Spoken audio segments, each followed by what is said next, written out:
दोस्तों, हम इंसान उन गिनी चुनी प्रजातियों में से एक हैं जो सेक्स को सिर्फ रिप्रोडक्शन के लिए नहीं करते। ऐसा होता तो कामसूत्र जैसी बड़ी मोटी किताब न लिखी जाती। एहे, रहा नहीं जाता। और अच्छा ही है कि ऐसा नहीं है।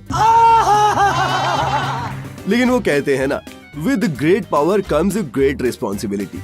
इसी तरह सेक्सुअल इंटरकोर्स के साथ फ्री में मिलते हैं कई STDs यानी कि सेक्सुअली ट्रांसमिटेड डिजीजेस, और अनवांटेड प्रेगनेंसी तो है ही। और इसी से निपटने के लिए हमने बनाया एक ब्रह्मास्त्र। रेनकोट, छतरी या बीड़ू जैसे कुछ अजीब से नामों से जाने जाने वाले इस सामान को हम कॉन्डम कहते हैं। और आज की इस वीडियो में हम जानने वाले हैं कि आखिर फैक्ट्रीज में इन्हें बनाया कैसे जाता है, स्टोर्स तक पहुंचने से पहले इन्हें कितने सारे टेस्ट से होकर गुजरना पड़ता है। तो बने रहिए हमारे साथ और जानिए इनके बनने का पूरा प्रोसेस। दोस्तों, कॉन्डम्स बिल्कुल भी नई चीज नहीं है। कुछ आर्कियोलॉजिस्ट की माने तो हजारों साल पहले इजिप्शियंस भी इन्हें इस्तेमाल किया करते थे। हालांकि तब ये लिनन से बनाए जाते थे और आज जितने इफेक्टिव नहीं थे। फिर इन्हें थोड़ा और स्टैंडर्डाइज किया गया, जिससे मतलब है कि इन्हें शीप और सुअर की आंतड़ियों से बनाया जाने लगा। एक भेड़ की स्मॉल इंटेस्टाइन और लार्ज इंटेस्टाइन के बीच में एक हिस्सा होता है जिसे कहते हैं सिजम। पहले और आज भी कई जगह कॉन्डम्स इसी सिजम से बनाए जाते रहे हैं। 1990 तक भी इन सिजम कॉन्डम्स का मार्केट शेयर दुनिया भर में 5.5% था, लेकिन उस पर हम बाद में जाएंगे। अभी बात करते हैं इसके इतिहास की। दोस्तों, 19वीं सदी के दौरान ज्यादातर अपर मिडिल क्लास या फिर एलीट क्लास के लोग ही इन कॉन्डम्स को अफोर्ड कर पाते थे, और इसीलिए ये अभी भी मेन स्ट्रीम का हिस्सा नहीं बने थे। वो तो भला हो चार्ल्स गुडियर का, जिन्होंने 1839 में वल्कनाइजेशन के प्रोसेस को इन्वेंट किया, जिससे रबड़ की इलास्टिसिटी और भी ज्यादा बढ़ गई। इसी प्रोसेस की बदौलत 1855 तक मार्केट में रबड़ कॉन्डम्स भी आ गए। ये कॉन्डम्स सस्ते तो थे ही, साथ ही पुराने ऑल्टरनेटिव से कहीं बेहतर भी। इसी के साथ आया पहला विश्व युद्ध। पहले विश्व युद्ध के दौरान अपने सिपाहियों को उभरते हुए जज्बातों को भी ध्यान में रखते हुए ब्रिटेन और अमेरिका के अलावा हर एक देश ने अपने सिपाहियों को कॉन्डम्स दिए। इससे हुआ ये कि कोई प्रोटेक्शन ना होने के कारण बहुत ज्यादा मात्रा में ब्रिटिश और अमेरिकन सिपाही सिफिलिस और अन्य तरह की STDs से बीमार पड़ने लगे, जिससे सेना में ज्यादातर लोग जंग में जाने के लिए तैयार नहीं हो पाते थे। जरा सोचिए, आप 1 लाख की फौज लेकर क्या करेंगे अगर आपके 40,000 सिपाही बीमार हो।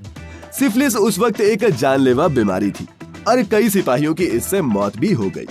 इसीलिए बकायदा उस वक्त इन दोनों आर्मीज के सिपाहियों को सेक्स से दूर रहने की सलाह भी दी गई। पर दूसरा विश्व युद्ध आते आते अमेरिका ने कहा, बस अब और नहीं, अब हम वो गलती नहीं दोहराएंगे। और इन देशों ने भी न सिर्फ कॉन्डम्स इस्तेमाल करना शुरू किया, बल्कि उन्हें जोरों शोरों से प्रमोट भी किया। इस एक्सेप्टेंस का एक कारण ये भी था कि 1920 के बाद रबड़ की बजाय लेटेक्स से कॉन्डम्स बनने लगे।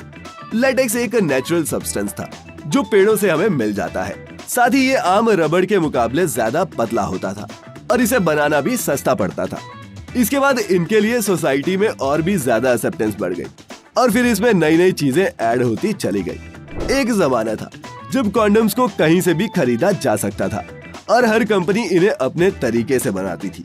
इन पर कई तरह के टेस्ट नहीं किए जाते थे, लेकिन कुछ वक्त बाद सरकार ने इसमें दखल दिया और कॉन्डम्स की बिक्री को सिर्फ मेडिकल स्टोर्स तक ही सीमित कर दिया गया। ऐसा करने के अलावा उन्हें एक मेडिकल जरूरत के रूप में भी स्वीकार कर लिया गया, जिसका मतलब था कि अब कंपनियों की मनमानी नहीं चलेगी और उन्हें सरकार द्वारा सेट स्टैंडर्ड्स के मुताबिक ही कॉन्डम्स बनाने होंगे, वरना उन्हें बिकने नहीं दिया जाएगा। और ऐसा करने से इन कॉन्डम्स की रिलायबिलिटी और बढ़ गई। अब चलते हैं इसे बनाने की प्रक्रिया की तरफ। सबसे पहले कॉन्डम बनाने के लिए ग्लास की बड़ी बड़ी ट्यूब्स का इस्तेमाल किया जाता है। इन ट्यूब्स का काम कॉन्डम्स को शेप देने का होता है। इस्तेमाल करने से पहले इन्हें अच्छी तरह से धोकर सबसे पहले डिसइंफेक्ट किया जाता है, ताकि कोई भी जर्म्स इनमें ना बचे और साथ ही कुछ ऐसा ना लगा रह जाए जो कॉन्डम्स में किसी भी तरह का कोई होल कर दे। धोने के बाद इन्हें लिक्विड लेटेक्स के अंदर डुबा दिया जाता है। डुबाने से इन ट्यूब्स पर लेटेक्स की एक पतली सी परत चढ़ जाती है, जिन्हें फिर हल्के ड्रायर से गुजारते हुए ठंडा किया जाता है। इनके सूखने के बाद इन्हें दोबारा से लेटेक्स में डुबाया जाता है और ऐसा करने के बाद जब ये ठंडे हो जाते हैं तो एक रोलिंग मशीन इनके एंड्स को हल्का सा फोल्ड कर देती है इसके बाद पानी का एक जेट इन कॉन्डम्स को इन ट्यूब्स पर से प्रेशर के साथ अलग कर देता है और फिर बड़ी बड़ी वॉशिंग मशीन में डालकर 1 घंटे तक इनकी अच्छे से धुलाई होती है। धोने के बाद इन कॉन्डम्स को फिर सूखने के लिए छोड़ दिया जाता है और बाद में इन्हें रोल करके इन पर सिलिकॉन ऑयल और अलग अलग फ्लेवर्स को डाला जाता है। ये कॉन्डम्स अब पैक होकर मेडिकल स्टोर तक की यात्रा करने के लिए तैयार हैं। बस एक और जरूरी स्टेप के बाद इन कॉन्डम्स में से कुछ एक रैंडम सैंपल्स को सिलेक्ट किया जाता है ताकि इनकी टेस्टिंग की जा सके। इसके बाद इन्हें कई तरह के टेस्ट से गुजारा जाता है। एक ट्यूब के ऊपर इन कॉन्डम्स को लगाकर सबसे पहले अंदर से वोल्टेज पास की जाती है, क्योंकि लेटेक्स इलेक्ट्रिसिटी कंडक्ट नहीं कर सकती। तो अगर इलेक्ट्रिसिटी गलती से भी पास हो जाती है तो समझ लीजिए इसमें कोई ना कोई होल है, और ऐसा होने पर पूरे बैच को ही सस्पेंड कर दिया जाता है और 1 लाख से भी ज्यादा कॉन्डम्स को बाहर फेंकना पड़ सकता है। और अगर ये टेस्ट पास कर गए तो एक अगला टेस्ट इनके इंतजार में तैयार होता है। लगभग दुनिया की सभी चीजों की गुणवत्ता डिसाइड करने वाले ISO के मुताबिक हर एक कॉन्डम को कम से कम 18 लीटर तक हवा को स्टोर करने के लिए बनाया जाना चाहिए, और इसी बिना पर इनका टेस्ट भी होता है। इस टेस्ट के लिए इन्हें लैब में फुलाकर देखा जाता है, और अगर कोई भी कॉन्डम 18 लीटर की कैपेसिटी से कम निकले या फिर इस दौरान फट जाए तो इस केस में भी उस पूरे बैच को फेल कर दिया जाता है। बता दें कि 18 लीटर की लिमिट एक मिनिमम लिमिट है, और आजकल की ज्यादातर कंपनीज इससे भी बेहतर क्वालिटीज के कॉन्डम बनाती हैं। इसीलिए ये टेस्ट पास कर पाना उनके लिए उतना मुश्किल नहीं है। फिर आता है तीसरा टेस्ट, जिसमें इन कॉन्डम्स को पानी से भरकर लीकेज के लिए चेक किया जाता है। पानी से भरने के बाद इन्हें 1 मिनट तक यूं ही लटका दिया जाता है। ऐसा इसलिए भी जरूरी है क्योंकि ये लीकेज होल्स कभी कभी इतने छोटे होते हैं कि नेकेड आई से देखे नहीं जा सकते, और अगर किसी भी तरह की लीकेज डिटेक्ट किए बिना इन्हें मार्केट में बेच दिया जाए तो यकीन मानिए कि आपका डॉक्टर का खर्चा काफी बढ़ सकता है। इसीलिए पूरी तसल्ली कर लेने के बाद ही इन सैंपल्स को पास किया जाता है। इस टेस्ट के बाद एक फाइनल टेस्ट होता है, जिसमें कॉन्डम्स के अलग अलग टुकड़े करके उन्हें वैक्यूम सील्ड कंटेनर्स में रख दिया जाता है। फिर एक माइक्रोस्कोप की मदद से इन कॉन्डम्स को चेक किया जाता है ताकि हम ये इंश्योर कर सकें कि मैन्युफैक्चरिंग के दौरान इनमें किसी भी तरह के जर्म्स, बैक्टीरिया या फिर पार्टिकल्स ना गए हों। ये सभी टेस्ट पूरे होने के बाद ये सुनिश्चित हो जाता है कि आपके सच्चे सफर का ये साथी आपको धोखा नहीं देगा। दोस्तों, ये कॉन्डम न सिर्फ ओवर पॉपुलेशन पर STDs को रोकने के लिए भी बहुत जरूरी है।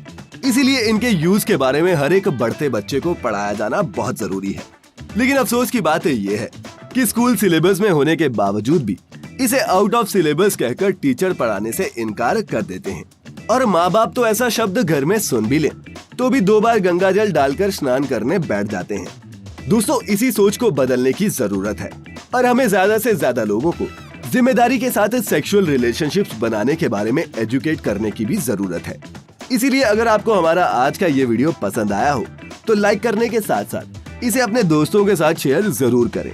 साथ ही ऐसी वीडियोस को देखते रहने के लिए सब्सक्राइब करें हमारा YouTube channel the mystical land, और फेसबुक पर देखने वाले लाइक करें हमारा Facebook page the mystical land Hindi. फिलहाल आज के लिए बस इतना ही। अब इजाजत दें। आपका बहुत बहुत शुक्रिया।